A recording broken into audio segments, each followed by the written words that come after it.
Assalamualaikum warahmatullahi ta'ala wabarakatuh.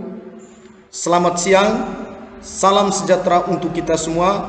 Om Swastiastu, Namo Buddhaya, salam kebajikan.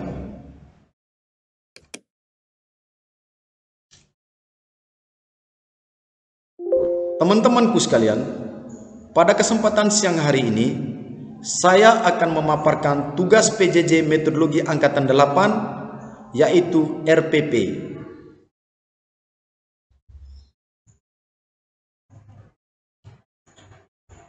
Yang pertama, identitas sekolah. Nama satuan pendidikan Madrasah Aliyah Negeri Ende. Mata pelajaran kimia, kelas 12 semester 1 dengan materi pokok sifat koligatif larutan. Sub materi pokok diagram PT. Alokasi waktu yang dibutuhkan 4 kali 45 menit atau 2 kali pertemuan. Kompetensi dasar. Kompetensi dasar ini meliputi kompetensi dasar untuk aspek kognitif dan kompetensi dasar untuk aspek keterampilan. Untuk aspek kognitif 3.1 yaitu menganalisis fenomena sifat koligatif larutan yang meliputi penurunan tekanan uap jenuh, kenaikan titik didih, penurunan titik beku, dan tekanan osmosis. Untuk KD keterampilan 4.1 menyajikan hasil penelusuran informasi tentang kegunaan prinsip sifat koligatif larutan dalam kehidupan sehari-hari. Adapun indikator pencapaian kompetensi untuk aspek kognitif 3.1.1 yaitu menyimpulkan penyebab sifat koligatif larutan yang meliputi penurunan tekanan uap, kenaikan titik didih, penurunan titik beku, dan tekanan osmosis. 3.1.2 memahami penjelasan tentang sifat koligatif larutan dengan menggunakan diagram PT. Untuk IPK aspek keterampilan 4.1.1 mengkomunikasikan hasil analisis terkait sifat koligatif larutan dengan cara lisan maupun tertulis menggunakan tata bahasa yang benar. 4.1.2 menganalisis data percobaan untuk membandingkan sifat koligatif larutan elektrolit dan non-elektrolit dengan menggunakan diagram PT. Tujuan pembelajaran. Adapun tujuan pembelajaran yang ingin dicapai dengan materi diagram PT ada dua, yaitu untuk aspek kognitif 3.1.2 siswa mampu memahami penjelasan tentang sifat koligatif larutan dengan menggunakan diagram PT. Sedangkan untuk aspek psikomotor atau keterampilan 4.1.2 siswa mampu menganalisis data percobaan untuk membandingkan sifat koligatif larutan elektrolit dan non-elektrolit dengan menggunakan diagram PT.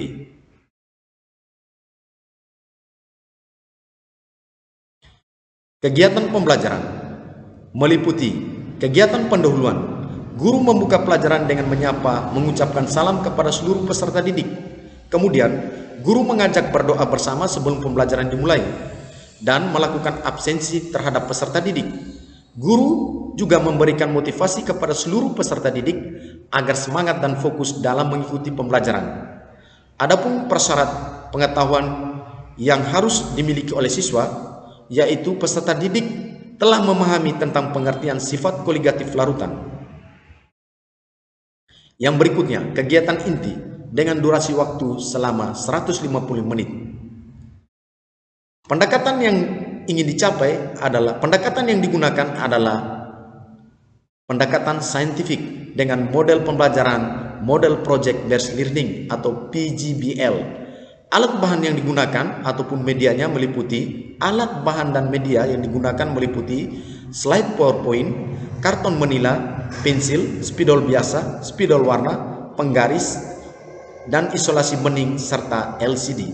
Sumber belajar. Sumber belajar meliputi sumber belajar tercetak yaitu buku kimia kelas 12, 3 penerbit, dan buku pegangan guru. Sumber belajar non tercetak berupa video slide PowerPoint. Nah, kegiatan inti ini meliputi dengan model pembelajaran project based learning ini ada kurang lebih 6, yaitu penentuan pertanyaan mendasar. Guru menyampaikan topik tentang diagram PT dan mengajukan pertanyaan kepada siswa bagaimana memahami diagram PT secara benar melalui slide PowerPoint untuk kemudian memberikan proyek menggambar diagram PT kepada siswa pada media kertas karton.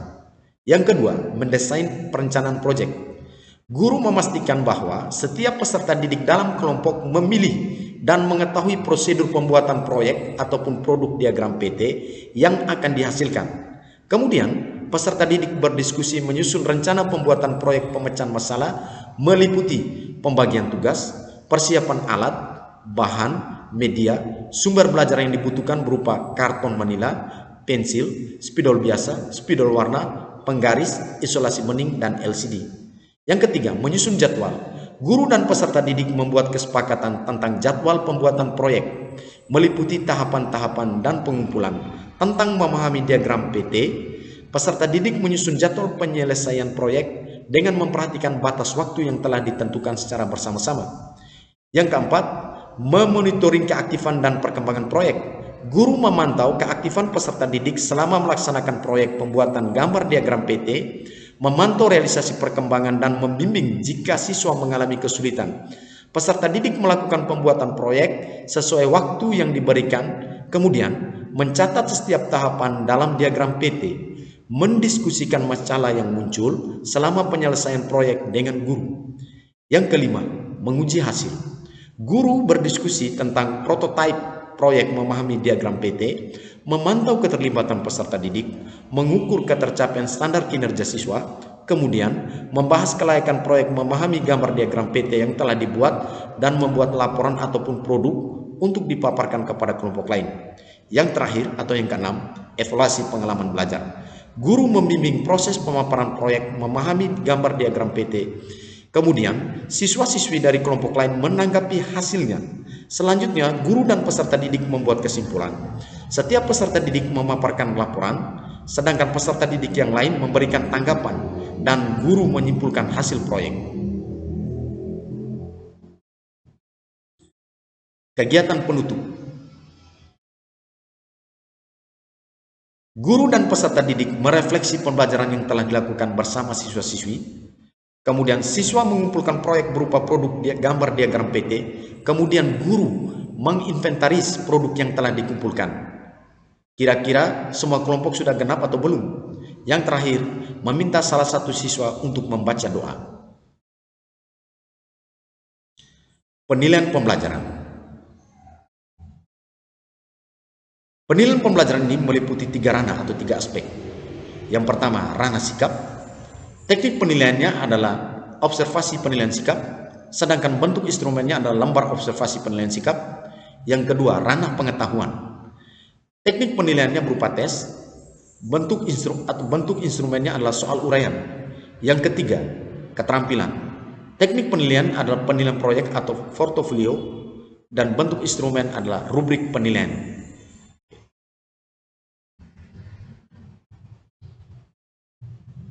Lembar observasi penilaian sikap. Kita lihat semua ini, lembar observasi yang ditampilkan, mungkin bisa dibaca sendiri, yang meliputi disiplin, jujur, tanggung jawab, santun. Semuanya sudah ada dalam RPP, lampiran RPP ini. Keterangan, nilai 4 jika 4 indikator terlihat. 4 indikator ini meliputi disiplin, jujur, tanggung jawab, santun. Kemudian nilai 3 jika 3 indikator terlihat, nilai 2 jika 2 indikator terlihat, nilai 1 jika 1 indikator terlihat. Lembar observasi penilaian pengetahuan. Nah, kita lihat sini.